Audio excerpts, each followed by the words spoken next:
So in the last video, what we did is when you are in the overworld, we added a check for random encounters, and that when the random encounter is true, the battle scene is then loaded and you're then into the turn-based combat.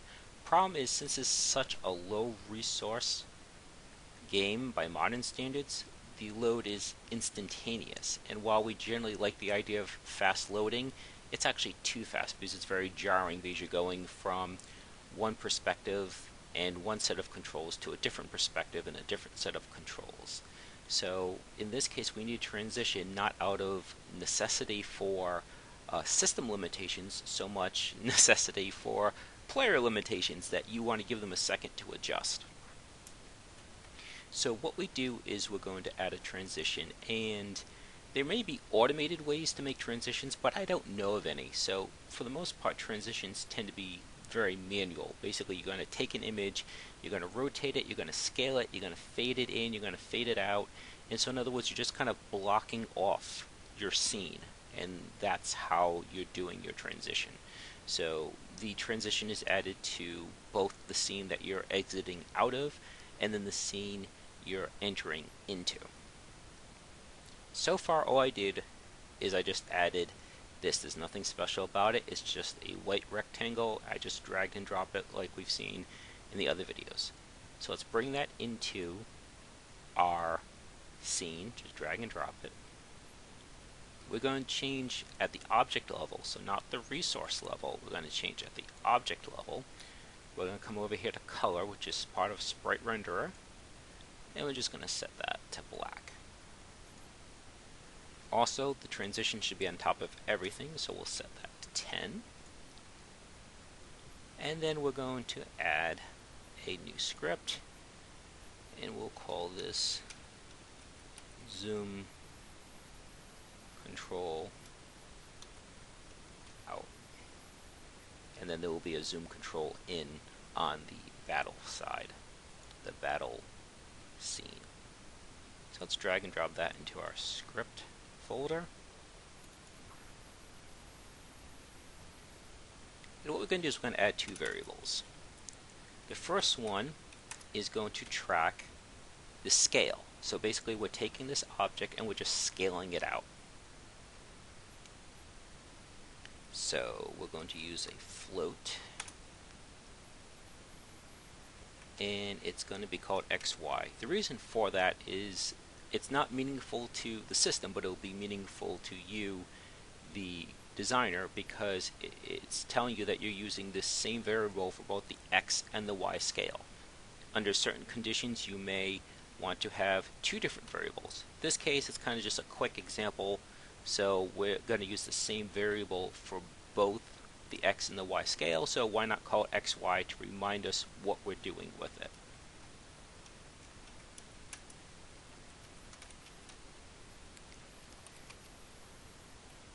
Now this is going to be used to track cumulative time.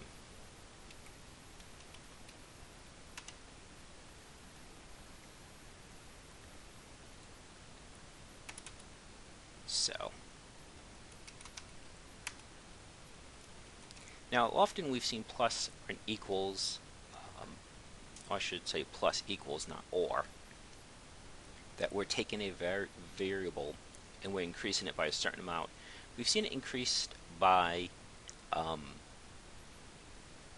constants, plus equals 1, plus equals 2, and I think we even used a variable for the damage when we're doing the combat. You can also use it by system tracked numbers as well. So here's something that we haven't used yet.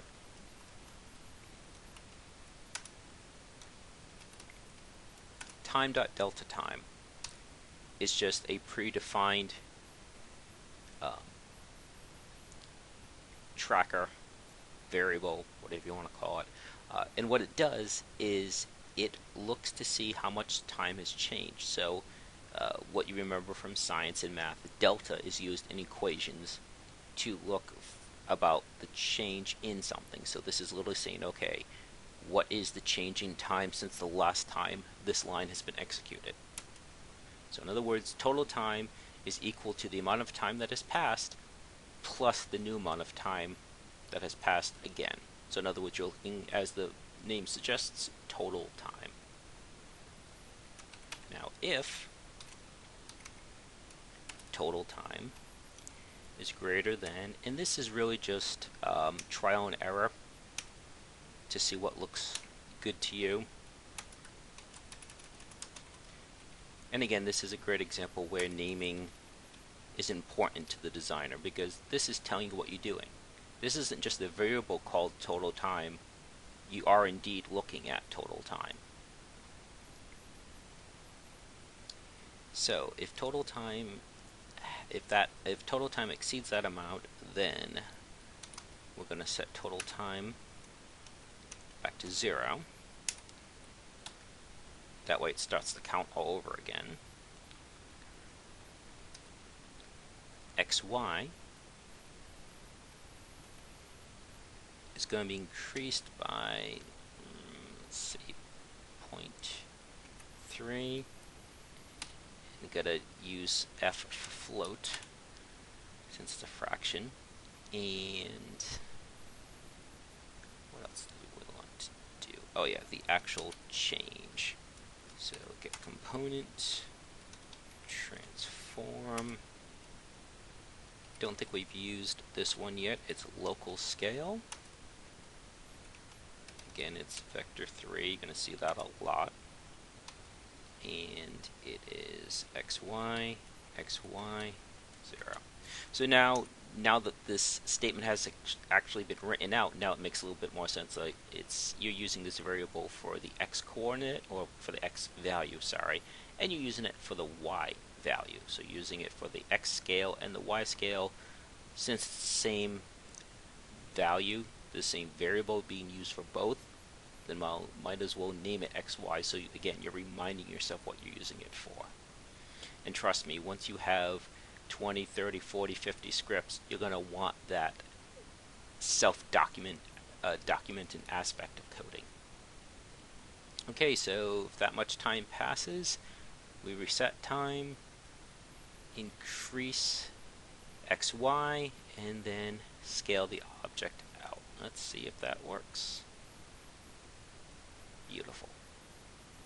A little bit sluggish, but I think I'm going to leave it like that because I don't want to nitpick too much with it. Again, this is just a demonstration, but what you could do is you can decrease how much time passes before it makes a change. You can also change how much of an increase occurs. So generally speaking, depending on what you're trying to do, you're not going to change just one of these variables, you're probably going to change them both. Now that the scaling is working as we want, we now have to take that object and turn it to a prefab, because right now it's activating as soon as the scene starts, which we don't want. We want it to activate only when combat occurs. So click on the prefab folder, drag and drop tile down there, since that's our prefab. Get rid of the original. And now what we're going to do is we're going to make the hero object be aware of the transition object. And the reason for that is if you look at the hero walk code, that's where we're loading, because this is where the check is. So at the very top here, we're looking at the random range, and if it's true, then right here, if it's true, if encounter is within the range that will create an encounter, then we load. So rather than trying to move that functionality, we'll put it right in here. But this is actually going to get moved out. So let's going to do here is in the 4 places that an encounter can occur. At some point we might want to clean this up, simplify it, but for now it works. So what I've basically done is this is just another instantiate command. We've seen this quite a few times. I have to create this variable in just a moment. So it's saying instantiate this variable at this location, and actually we want that to be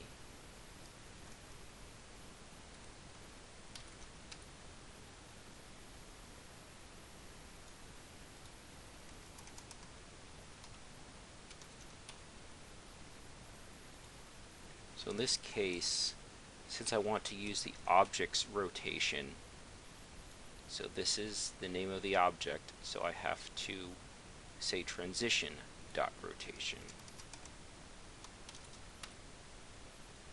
and it doesn't recognize it, which is why it's in red, until we come up here and we say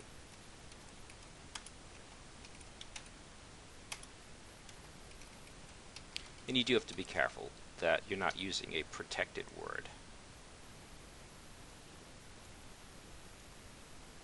Okay. As you can see, we've got the hero object selected. Here in the inspector, the transition variable is now there. Drag and drop our object. And so if everything works as planned, what happens now is it's going to instantiate that transition object, which immediately animates. Now what we need to do is we need to get rid of these.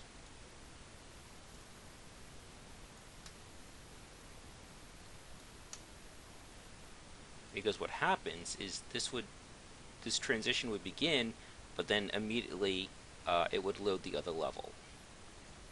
And we're going to replace that with a single one on the tile itself. So we're going to go into the tiles code, which is zoom control, and we're going to put it in here.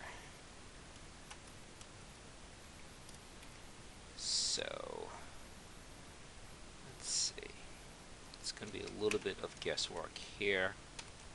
So if x, y is greater than, it starts at 1, let's say 20.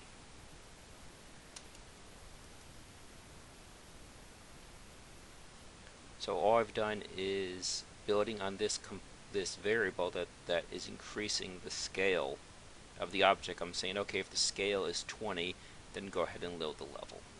So let's save that one. Make sure we save that one, and then let's run it.